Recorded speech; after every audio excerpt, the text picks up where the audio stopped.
បើមួយខែបើសម្រាប់តែមួយថ្ងៃអញចឹងកំសំចៃយកសបាយឲ្យអស់ដៃមិនបាច់តែភ័យអ្វីទើបតែបាក់លុយថ្មីទីតណាត់មិត្តស្រីយើងទៅលេងយកនឹងតែហមិត្តភ័ក្រថាកុំនៅស្ងៀមត្រឹងយើងទៅលេងយកនឹងនៅក្នុងក្លឹបរាត្រីស្លៀកពាក់ឲ្យលយខោកបយចេញថ្មីបាច់ទឹកអប់ឲ្យកោអូបដើម្បីទៅបង្រួតស្រីទៅដើរលេងចូលក្នុងក្លឹបយើងផឹកស្រាហើយអង្គុយស្ដាប់ភ្លេងហើយយើងរាំលេងតាមចង្វាក់ភ្លេងកាច់រៀងឲ្យសប្បាយព្រោះតែទើបបើកលុយហើយនេះកែវស្រាវេនអ្នកណាបើមិនទាន់ផឹកទុកឲ្យខ្ញុំជាអ្នកផឹកជាមួយនឹងសង្សារអូនណា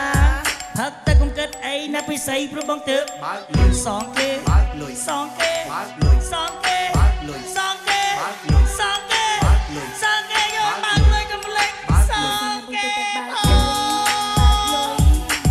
អានចិត្តប្រចាំបំណងអូនអើយទាលុយគេមិនស្រួលគេប្លុកលេខប្លុក Facebook ប្លុកតិចតែម្ដងអូយលុយច្រើនមែនមិនឲ្យរូបបងទៅបើកលុយមែនអូនឯងមើលមកបងគឺពិតជាលុយមែនតែនធ្វើឲ្យមិត្តភក្តិគេមើលមកហើយច្រណែនព្រោះតែមានស្រីស្អាតអង្គុយក្បែរគឺអូនឯងអូនជាស្រីស្អាតគូនឹងបងប្រុសសង្ហាមិនអាចនេះដាក់ទៅណាក៏ឃើញថាអស្ចារ្យស្រីស្អាតនឹងប្រុសស្អាតគឺពិបាកនឹងថាឥឡូវជីវ៉ាអូនចង់ហៅអីថែមចង់ហៅស្រាផឹកឬក៏ហៅគ្រឿងក្លែមបើថានៅលើតុផឹកសម្រាប់ឲ្យបានច្រាស់សប្បាយចិត្តពេលជុំជុំមិត្តភក្តិថ្ងៃសម្រាប់សាកាកាយសប្បាយចុងសប្តាហ៍ព្រោះតែទើបបើពេលទៅដើរលេងចូលក្នុងក្លឹបយើងផឹកស្រាហើយអង្គុយស្ដាប់ភ្លេងហើយយើងរាំលេងតាមចង្វាក់ភ្លេងកាច់រៀងឲ្យសប្បាយព្រោះតែទើបបើកលុយ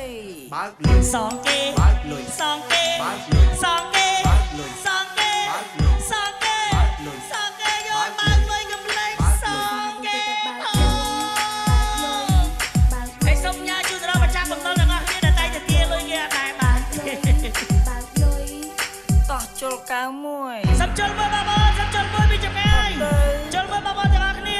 អរគុណដែលបានចូលរួមកម្សាន្តសប្បាយជាមួយនឹងវឌ្ឍនផាធីក្រុមយន្តនេះបាទជូនពរឲ្យបងប្អូនទាំងអស់គ្នាមានសុខភាពល្អសំណាងល្អឆ្នាំថ្មីទទួលបានភាពជោគជ័យបន្ថែមពីលើភាពជោគជ័យបន្តដែរសូមអរគុណវឌ្ឍនមានមួយបង